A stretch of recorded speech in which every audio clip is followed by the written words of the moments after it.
बहुत बहुत धन्यवाद और आभार माननीय doctor Shyama Prasad Mukherjee rural urban योजना अंतर्गत आच्छादित विद्यालयों में अपेक्षित सुधार करते हुए छात्र नामांकन में भी वृद्धि की गई है।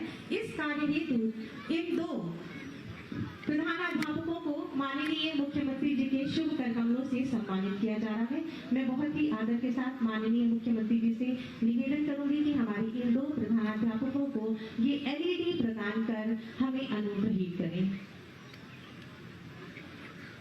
श्रीमती आद्या परवीन, संविलियन विद्यालय सिसवा हरिहरपुर रानी और श्री अंकित कुमार श्रीवास्तव जी, संविलियन विद्यालय चहलवा।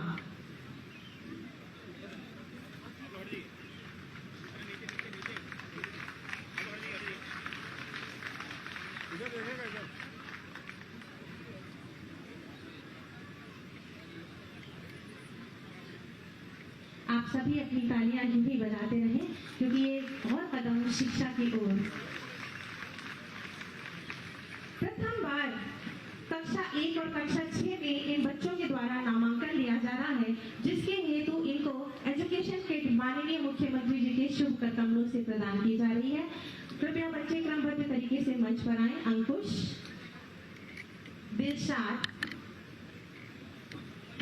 और इन बच्चों का उत्साहवर्धन अपनी अनवरत तालियों के माध्यम से करें। इस एजुकेशन किट में ये स्कूल बैग है, पुस्तकें हैं, जूते मोजे हैं और एक फुटबॉल।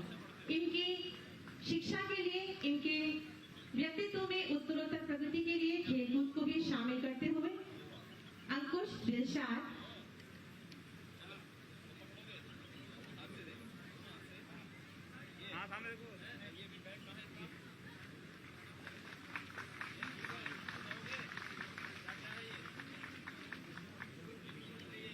दिलशाद, जीशान,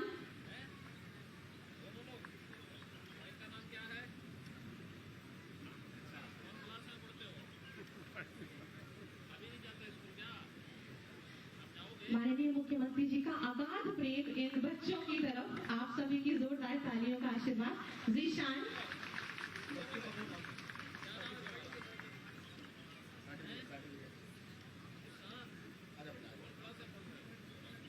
इनका नामांकन प्रमाण पत्र और ये एजुकेशन किट माननीय मुख्यमंत्री जी के शुभ कर कमलों से इनको प्रदान की जा रही है। क्या ही गौरवशाली और शुभ दिवस है आज। शिक्षा की दिशा में हम एक कदम और आगे बढ़े। सपना, सपना,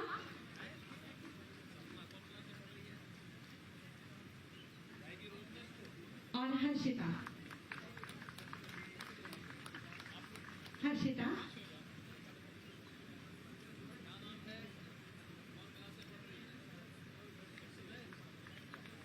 बहुत बहुत धन्यवाद माननीय। दिव्यांग बच्चों की शिक्षा, दिव्यांग बच्चों को शिक्षा की मुख्य धारा से जोड़ने तथा इन बच्चों के माध्यम से और भी बच्चों को शिक्षा की मुख्य धारा से जोड़ने के लिए इनको हियरिंग एड और ब्रेल किट माननीय जी के शुभ कर कमलों से प्रदान किया जाना है। प्रतिभा, खुशी गुप्ता और रिजवान कृपया मंच पर आए। इनके लिए हियरिंग एड और ब्रेल किट इनको माननीय मुख्यमंत्री जी के शुभ कर कमलों से प्रदान की जा रही है। ये दिव्यांग बच्चे जिनको की शिक्षा की मुख्य धारा से जोड़ने के लिए इस उपकरणों की बहुत आवश्यकता है, जो कि आज हमारे प्रदेश के यशस्वी माननीय मुख्यमंत्री जी के कर कमलों से आपको प्रदान किया जा रहा है। खुशी गुप्ता और रिजवान,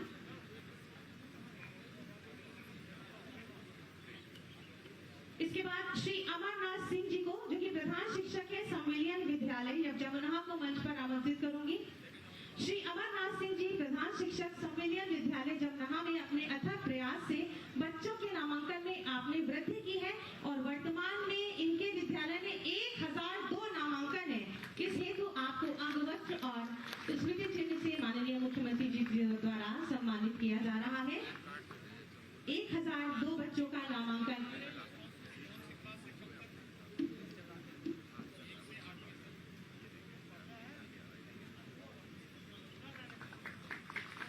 आपको बहुत बहुत शुभकामनाएं और बधाई।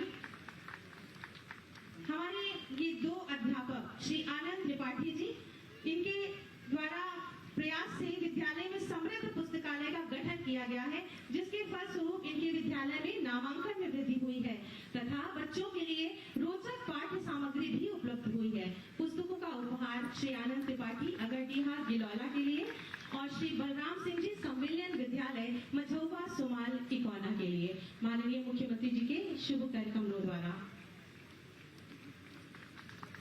श्री अरविंद कुमार तिवारी जी, ग्राम प्रधान जयचंदपुर कटघरा इकोना, आपको मंच पर आमंत्रित करूंगी। इनके द्वारा अपने ग्राम पंचायत जयचंदपुर कटघरा में ऑपरेशन कायाकल्प के अंतर्गत अनेक सराहनीय कार्य संपादित किए गए हैं, जिसके फलस्वरूप यहाँ ग्राम की दशा में अपेक्षाकृत सुधार हुआ है। वहीं विद्यालय 19 पैरामीटर से संतृप्त है। इन्हें माननीय मुख्यमंत्री जी द्वारा सम्मानित किया जा रहा है।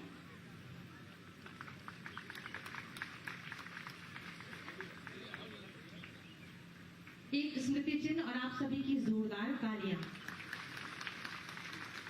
बहुत बहुत आभार और धन्यवाद माननीय।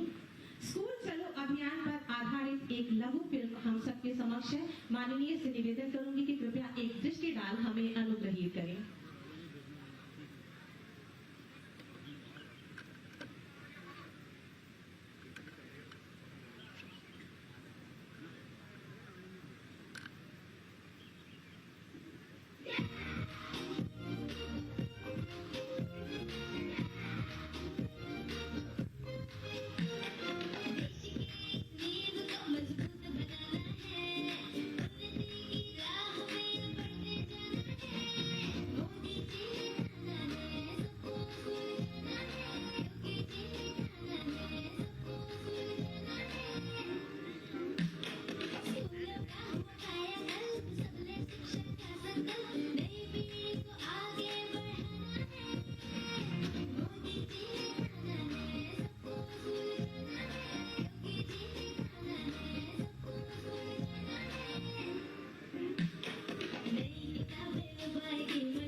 शिक्षक को प्रदेश का हर बच्चा अपना। स्कूल चलो अभियान के अंतर्गत अपनी बेटी और बेटे को स्कूल जरूर भेजें। बहुत बहुत धन्यवाद। हमारे यशस्वी माननीय मुख्यमंत्री जी की स्पष्ट और दूरदर्शी नीति, सकारात्मक सोच और ईमानदारी से परिपूर्ण दमदार कार्यशैली और प्रदेश के प्रत्येक बच्चे और प्रत्येक नागरिक के प्रति अभिभावक का दृष्टिकोण हमारे प्रदेश को एक नई ऊंचाई और ऊर्जा प्रदान कर रहा है। ऐसे ही यशस्वी माननीय मुख्यमंत्री जी से मैं करबद्ध निवेदन करूंगी कि अपने आशीर्वचनों से हमें अभिषेचित करें, हमारा मार्ग प्रशस्त करें। सभी बच्चों से निवेदन, एक बार जोरदार तालियां माननीय मुख्यमंत्री जी के लिए। स्कूल चलो अभियान के आज के इस कार्यक्रम में मंच पर उपस्थित प्रदेश सरकार में मेरे सहयोगी मंत्री, बेसिक शिक्षा विभाग के मंत्री श्री संदीप सिंह जी, जिला पंचायत के अध्यक्ष श्री ददन मिश्रा जी, मान्य विधायक श्रावस्ती श्री राम फेरन पांडे जी, प्रमुख सचिव बेसिक शिक्षा श्री दीपक कुमार जी, विद्यालय के और बेसिक शिक्षा विभाग के सभी अधिकारीगण, ग्राम पंचायत के ग्राम प्रधान समेत सभी सम्मानित नागरिकगण, प्रदेश भर से इस कार्यक्रम में जुड़े हुए शासन से सभी मेरे संबंधित मेरे सहयोगी मंत्रीगण, सम्मानित जनप्रतिनिधिगण, अभिभावकगण और प्यारे बच्चों, आज मुझे प्रसन्नता है कि लगभग 2 वर्ष बाद कोरोना जैसी महामारी पर एक प्रकार से प्रभावी अंकुश तात्कालिक दृष्टि से लगाने के बाद हम लोग फिर से स्कूल चलो अभियान के इस कार्यक्रम के साथ जुड़ रहे हैं। मैं इस अवसर पर सभी प्रदेश की अपनी इस भावी पीढ़ी नौनिहाल बच्चों का हृदय से स्वागत करता हूं। उन सब का मैं स्कूल चलो अभियान के अवसर पर हृदय से मैं उनका अभिनंदन भी करता हूं।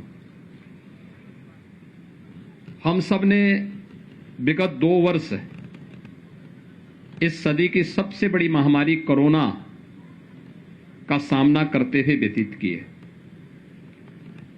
कोरोना में देश के अंदर प्रधानमंत्री मोदी जी के नेतृत्व में जान भी और जहान भी बचाने का भरपूर प्रयास किया गया। हर एक व्यक्ति का जीवन हमारे लिए महत्वपूर्ण है। उसके जीवन को बचाने के लिए फ्री में टेस्ट, फ्री में उपचार और फ्री में वैक्सीन की व्यवस्था भी की गई।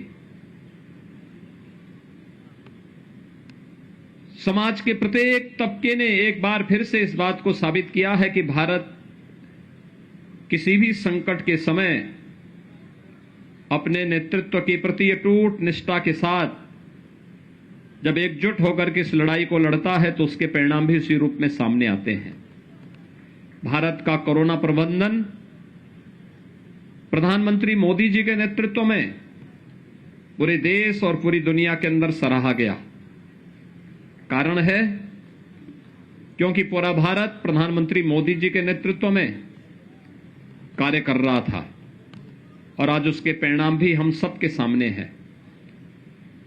जिन देशों के पास भारत से अच्छा स्वास्थ्य की सुविधाएं हैं वे देश बड़े पैमाने पर मौतों को रोक नहीं पाई कोरोना से, लेकिन भारत सफल रहा।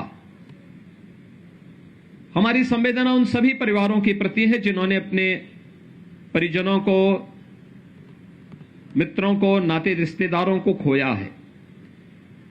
लेकिन हम लोग एक महामारी का सामना कर रहे हैं और भाइयों बहनों, इस महामारी से जीवन के प्रत्येक क्षेत्र प्रभावित हुआ, लेकिन स्कूली शिक्षा सर्वाधिक प्रभावित हुई। उस सब के बावजूद जब समाज खड़ा हो जाता है, नेतृत्व के साथ मिलकर के इस लड़ाई को लड़ता है, तो उसका परिणाम भी हमारे सामने उसी रूप में देखने को मिलता है। आज हम सब यहां पर फिर से 2 वर्ष के बाद स्कूल चलो अभियान के साथ जुड़ रहे हैं। याद करिए 2020 में, अप्रैल 2020 में इस समय लॉकडाउन था, सारी गतिविधियां बंद थी, पूरी तरह गतिविधियां ठप सी हो गई थी और ये लगातार अगले 2-3 महीनों तक चलता रहा। लेकिन आज उत्तर प्रदेश जैसे देश के सबसे बड़े राज्य की स्थिति पर हम जब चर्चा करते हैं तो उत्तर प्रदेश 25 करोड़ की आबादी का राज्य और 25 करोड़ की आबादी के राज्य में आज के दिन पर नाम मात्र के कोरोना के एक्टिव केस ही बचे हुए हैं।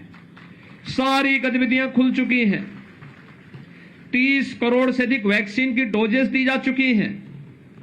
जिन लोगों के काम धंधे प्रभावित हुए, फ्री में राशन की व्यवस्था उनके लिए एक बार नहीं, डबल इंजन की सरकार है, महीने में 2 बार फ्री में राशन की व्यवस्था भी उनके लिए उपलब्ध करवाने की कार्रवाई हो रही है।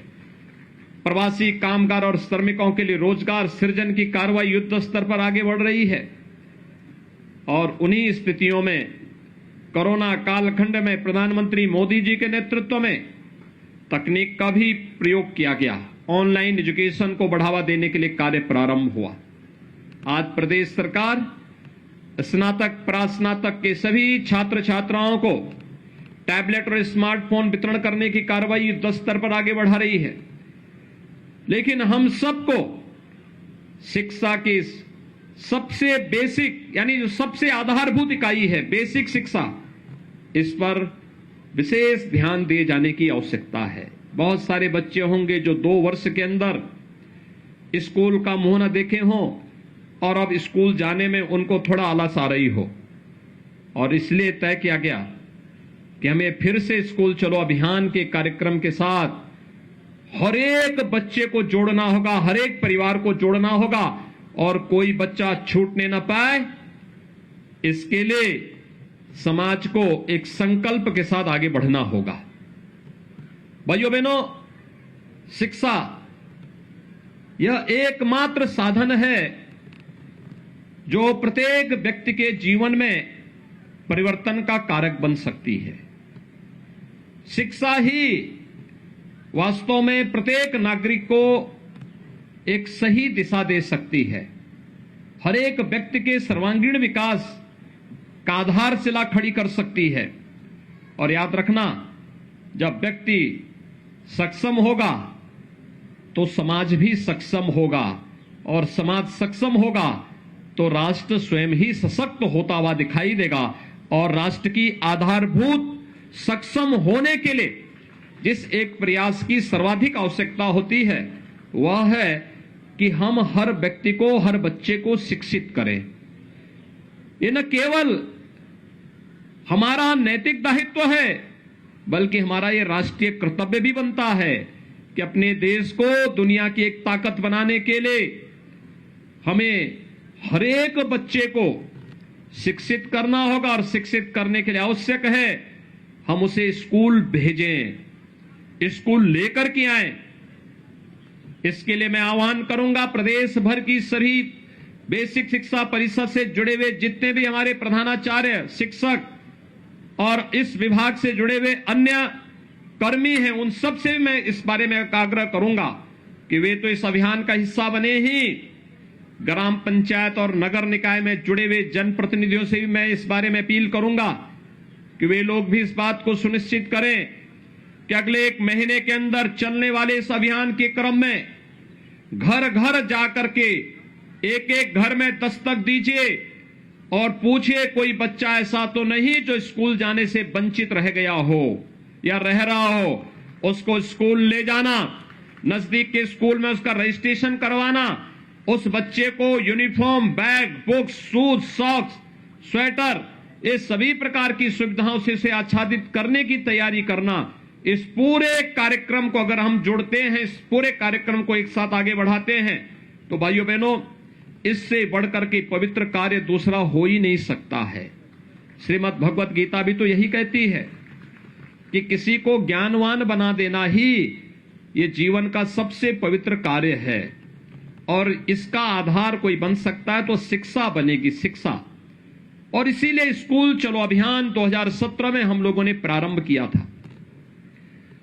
जुलाई 2017 में जब एक कार्यक्रम प्रारंभ हुआ, उस समय उत्तर प्रदेश बेसिक शिक्षा परिषद के स्कूलों में 1,34,00,000 बच्चे अध्ययन कर रहे थे।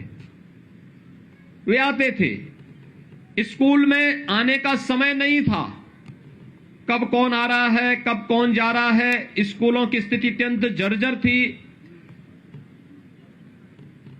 पीपल और बरगद के पेड़ भले ही जमीन पे नहीं उगे हों, लेकिन विद्यालय भवनों पर जरूर उगे हुए होते दिखाई देते थे। क्लास की स्थिति खराब थी, पेयजल की व्यवस्था नहीं थी, बालक बालिकाओं के लिए टॉयलेट की व्यवस्था नहीं थी, मिड डे मील की कोई पुरसा हल नहीं था। एक प्रकार की अव्यवस्था और अराजकता का वातावरण देखने को मिलता था। स्कूल आने वालों की संख्या कम, छोड़ने वालों की संख्या ज्यादा दिखाई दे रही थी। लेकिन आज जब लगातार 3 वर्ष तक स्कूल चलो अभियान प्रारंभ हुआ, आगे बढ़ा, तो मात्र 3 वर्ष के अंदर उत्तर प्रदेश में बेसिक शिक्षा परिषद के स्कूलों में 1,80,00,000 बच्चे इन्हीं विद्यालयों के में अपना नामांकन करा करके वहां पर अध्ययन के साथ जुड़े और उस बेसिक शिक्षा परिषद के साथ जुड़ करके शिक्षा की आधारशिला को मजबूती प्रदान करने में अभिभावकों ने अपना योगदान दिया। तो बच्चों ने आकर के इन स्कूलों को फिर से एक बार यहां की रौनक को बढ़ाने का काम भी किया। इस दौरान प्रयास हुए, हमने हर बच्चे को बैग, बुक्स, 2 यूनिफॉर्म, जूते, मोजे, स्वेटर, ये सभी कुछ उपलब्ध करवाने का कार्य किया। लेकिन साथ ही साथ ऑपरेशन कायाकल्प के माध्यम से हमारे माननीय जनप्रतिनिधियों ने, शिक्षा विभाग के अधिकारियों ने, पुरातन छात्रों ने, समाज के जागरूक नागरिकों ने, सबने मिलकर के एक अभियान प्रारंभ किया।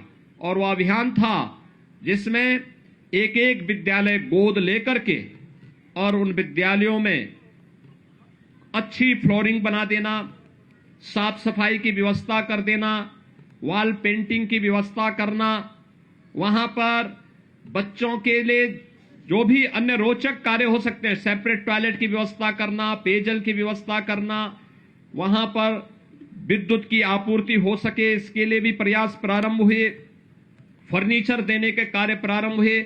मुझे स्वयं जब एक विधायक के रूप में जो विधायक निधि मिली तो मैंने अपने विधानसभा क्षेत्र में हर विद्यालय में बेसिक शिक्षा परिषद से जुड़े हुए हर विद्यालय में फर्नीचर देने का काम किया, जिससे वहां पर हर बच्चा आकर के स्कूल में फर्नीचर में बैठ सके, कुर्सी मेज में बैठ सके, उस प्रकार की व्यवस्था वहां पर उनके लिए देने का कार्य हुआ। मिड डे मील के स्तर को सुधारने का कार्य हुआ। और देखते ही देखते 1,58,000 जो विद्यालय थे बेसिक शिक्षा परिषद के, इनमें से 90,000 से अधिक विद्यालयों में ये सभी प्रकार की सुविधाओं से इसे आच्छादित करने का कार्य हुआ। आज ये बढ़कर के 1,34,000 तक पहुंच चुकी है। लेकिन अभी भी बहुत सारे विद्यालय हैं जिन्हें ऑपरेशन कायाकल्प के साथ जोड़ना है। और इसलिए मैं आज आपके बीच आया हूं आपसे कहने के लिए। मैं प्रदेश भर के अपने सभी जनप्रतिनिधियों से कहूंगा, माननीय सांसद, माननीय विधायक, विधान परिषद के माननीय सदस्य, जिला पंचायत के अध्यक्ष, ब्लॉक प्रमुख, मेयर, चेयरमैन, पार्षद, ग्राम प्रधान, पुरातन छात्र, शिक्षा विभाग से जुड़े हुए सभी अधिकारी और अन्य सभी जनप्रतिनिधियों से, पार्षदों से, सबसे मैं इस बारे में अपील करूंगा, वे एक एक विद्यालय फिर से गोद लें। जो विद्यालय पिछली बार छूट गए थे उनमें से एक एक विद्यालय को गोद लेकर के उन्हें ऑपरेशन कायाकल्प के माध्यम से सभी प्रकार की बुनियादी सुविधाओं से उन्हें आच्छादित करते हुए अपने वर्तमान यानी भावी पीढ़ी के वर्तमान को सुधारने की दिशा में हम प्रयास करेंगे तो वह आपके भविष्य को भी उज्जवल बनाने में अपना योगदान दे पाएगा। और इस दिशा में मैं अपील करूंगा कि एक एक विद्यालय गोद लेकर के इस कार्यक्रम को वे सभी लोग स्कूली शिक्षा के इस पवित्र कार्यक्रम के साथ जुड़े।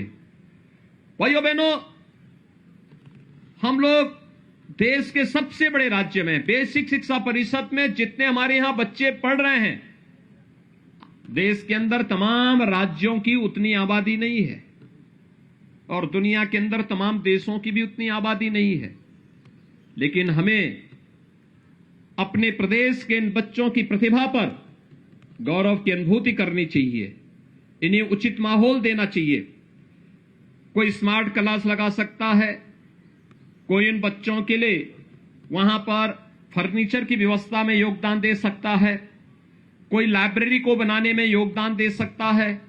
हमने पाठ्यक्रम में भी आमूलचूल परिवर्तन करने का प्रयास किया। एनसीईआरटी के पाठ्यक्रम को बेसिक शिक्षा में लागू करने, साथ साथ महापुरुषों की जीवनी को भी इसके साथ जोड़ने का कार्य किया। और जब मैंने स्वयं इस आकांक्षात्मक जनपद श्रावस्ती से इस कार्यक्रम का शुभारंभ करने का निर्णय लिया तो इसके पीछे का कारण भी था। एक आकांक्षात्मक जनपद है और भाइयों बहनों दूसरा श्रावस्ती भगवान बुद्ध से जुड़ा हुआ एक महत्वपूर्ण जनपद भी है।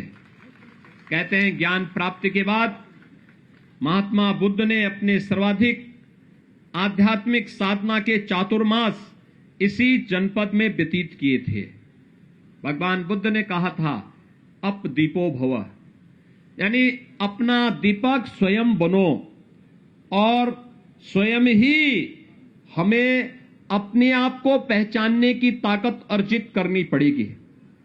और मैं अपील करूंगा प्रदेश भर के अपने सभी जनप्रतिनिधियों से, उद्योगपतियों से, सुधीजनों से कि वे लोग शिक्षा के प्रचार प्रसार के इस पवित्र अभियान के साथ जुड़ करके ऑपरेशन कायाकल्प में एक एक विद्यालय को गोद लेकर के उसे सभी प्रकार की बुनियादी सुविधाओं से आच्छादित करने के इस कार्यक्रम के साथ जुड़े, जिससे प्रदेश भर के सभी विद्यालयों को और वहां पर अध्ययन कर रहे सभी बच्चों के लिए हम अच्छी सुविधाएं उपलब्ध करवाने में अपना योगदान दे सकें। आज जब सरकार ये सभी प्रकार की सुविधाएं दे रही है, मेरी सभी बेसिक शिक्षा परिषद से जुड़े हुए जितने भी बेसिक शिक्षा अधिकारी हैं या फिर ब्लॉक स्तर पर शिक्षा विभाग के अधिकारी हैं, प्रधानाचार्य हैं, शिक्षक गण हैं, अन्य कर्मी हैं, इन सब से मेरा आग्रह होगा वे अब सुनिश्चित करें, अब जब हम लोग यूनिफॉर्म के पैसे, बैग और बुक्स के पैसे, स्वेटर, जूते, मोजे के पैसे डीबीटी के माध्यम से उन बच्चों के अकाउंट में देने का कार्यक्रम, बच्चों और अभिभावकों के अकाउंट में देने का कार्य कर रहे हैं, तो हमारा एक प्रयास होना चाहिए, हम ये सुनिश्चित करें एक समय सीमा के अंदर सभी बच्चों के लिए निर्धारित uniform, bag, books, shoes, socks, sweater, ये जो भी आनी है, अभिभावक इसको खरीदने की कार्रवाई को भी आगे बढ़ा दे। ऐसा ना हो कि पैसा गया और बच्चा बिना यूनिफॉर्म के स्कूल आ रहा है।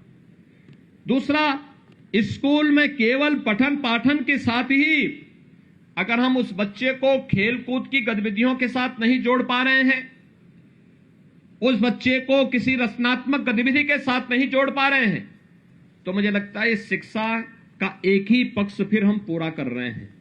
उस बच्चे के सर्वांगीण विकास की दिशा में हमें प्रयास करना चाहिए। मैं प्रदेश के अंदर बहुत सारे जनपदों में जाता हूं और जिन भी जनपदों में जाता हूं बेसिक शिक्षा परिषद के स्कूलों में मैं अक्सर जाता हूं, क्योंकि बेसिक शिक्षा की आधारभूत इकाई है।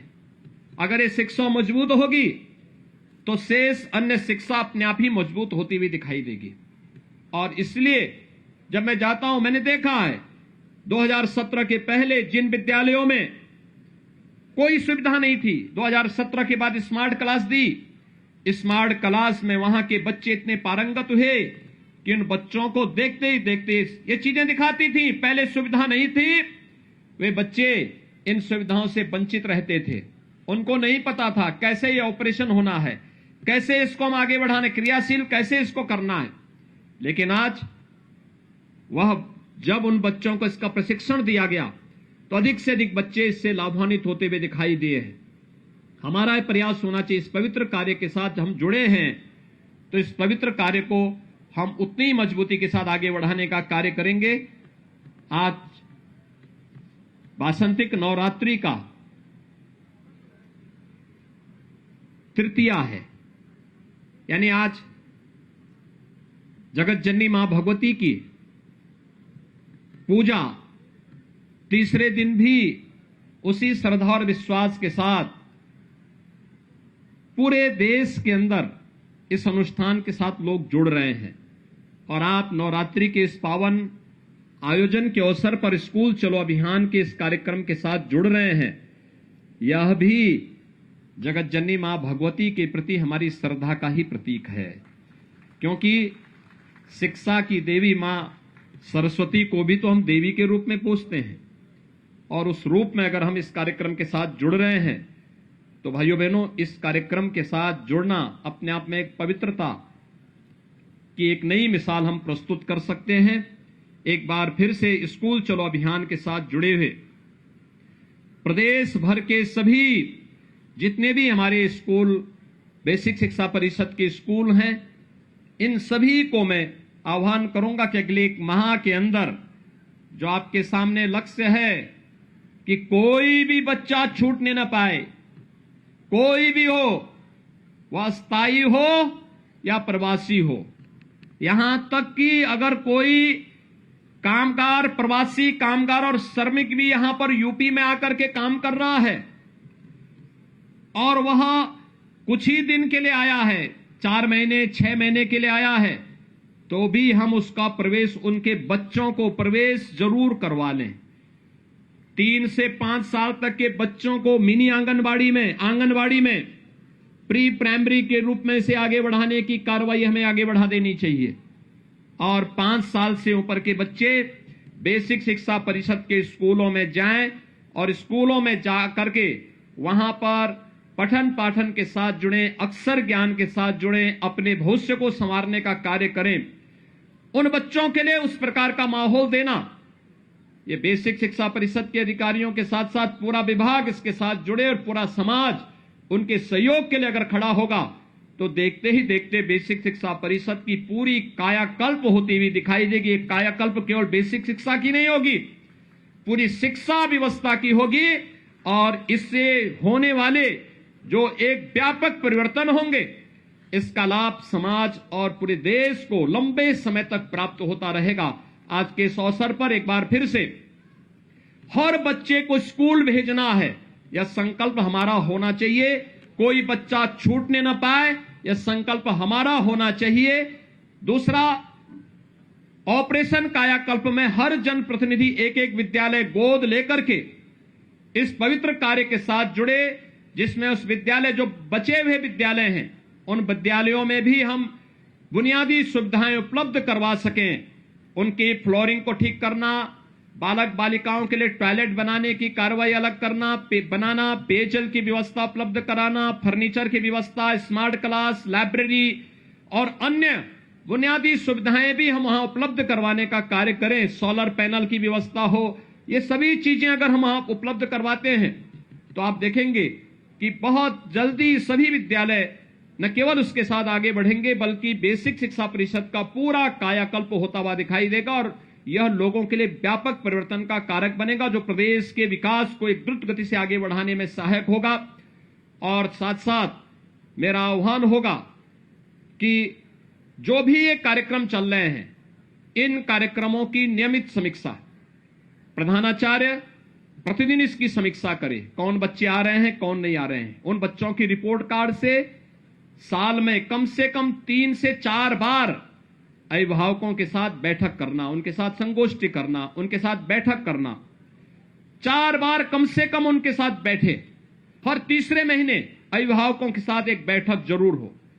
यह विद्यालय का जो समय है उसके बाद या उससे पहले आप करें या रविवार के दिन करें। कक्षा का जो टीचर है, कम से कम कक्षाध्यापक सप्ताह में एक बार जिस ग्राम पंचायत में उन बच्चों को पढ़ा रहा है उस ग्राम पंचायत में जाकर के एक एक अभिभावक के साथ जरूर बातचीत करें, बच्चे के बारे में सकारात्मक रूप से उसे आगे बढ़ाने के लिए प्रेरित करें, अभिभावक को प्रेरित और प्रोत्साहित करें। ये क्रम अगर आगे बढ़ेगा आप देखेंगे कि आपको इसका यश भी प्राप्त होगा और आप यह न केवल बेसिक शिक्षा परिषद की प्रगति का आधार बनेगा बल्कि आपके जीवन को भी यशस्वी बनाने में इसकी बड़ी भूमिका होगी। एक बार फिर से नियमित समीक्षा इस बात की भी कि डीबीटी के माध्यम से जिन बच्चों के अभिभावकों के अकाउंट में पैसा चला गया है उसकी सूची लेकर के यह सुनिश्चित करना कि उन बच्चों के लिए यूनिफॉर्म समय पे बन जाए, बच्चे अपने निर्धारित यूनिफॉर्म में स्कूल आए, बैग बुक्स है, जूते मोजे हैं, सर्दियों में स्वेटर है, ये सभी उन बच्चों को उपलब्ध हो और समयबद्ध ढंग से इस कार्यक्रम को हम आगे बढ़ा सकेंगे। एक बार फिर से यहां पर बेसिक शिक्षा विभाग को अंतर विभागीय समन्वय के साथ आगे बढ़ने की कार्रवाई को और तेजी से आगे बढ़ाना होगा, जिसमें ग्राम्य विकास, पंचायती राज, नगर विकास, बाल विकास और पुष्टाहार, इन सभी विभागों को आगे बढ़ाना, एक साथ जोड़ना। यह अंतर विभागीय समन्वय में बड़ी ताकत है। हमारा प्रयास होना चाहिए हर विद्यालय के पास अपना खेल का मैदान हो, हर विद्यालय के पास अपनी रचनात्मक गतिविधि को आगे बढ़ाने के लिए उचित माहौल हो, हर विद्यालय के पास पेयजल की पेयजल की अपनी सुविधा हो, हर विद्यालय के पास अच्छा पाठ्यक्रम हो और समय समय पर शिक्षकों के रिफ्रेशर कोर्स भी होते रहें, समय के अनुरूप हम अपने आप को ढाल सकें, तकनीक से हम आच्छादित हो सकें। हमने प्रेरणा ऐप और दीक्षा ऐप बनाया था, उस ऐप के साथ जुड़ करके तकनीक का अधिकाधिक उपयोग करना।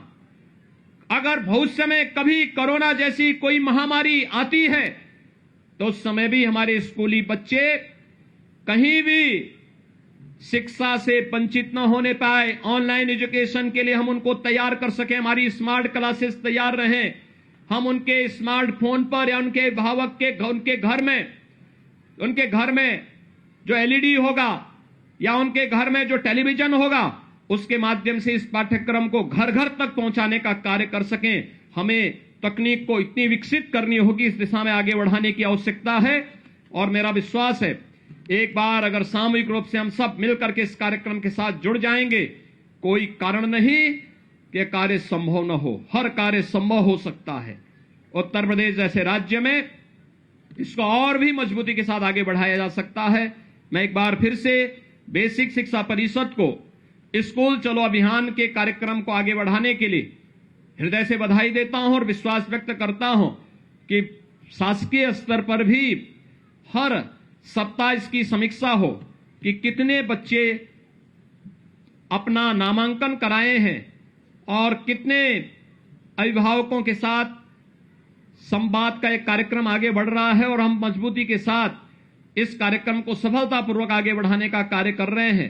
मैं एक बार फिर से पूरे प्रदेश भर के सभी बच्चों को, जो नौनिहाल बच्चे हैं 1 से लेके 8वीं तक की क्लास में जिनका प्रवेश होना है, इन सभी बच्चों को आज मैं एक बार फिर से हृदय से स्कूल चलो अभियान के लिए हृदय से बधाई देता हूं। उन्हें नवरात्रि की हृदय से शुभकामनाएं देता हूं, उनके उज्जवल भविष्य की कामना करता हूं और विश्वास व्यक्त करता हूं कि हम सब स्कूल जाकर के अच्छा पढ़ेंगे, अच्छा करने का प्रयास करेंगे, अच्छा नागरिक बनेंगे और देश को अपना सशक्त बनाने में अपना योगदान दे पाएंगे। एक बार फिर से मैं आप सबके प्रति नवरात्रि की और रामनवमी की हृदय से मंगलमय शुभकामनाएं देते हुए अपनी वाणी को यहीं पे विराम देता हूं। धन्यवाद। जय हिंद।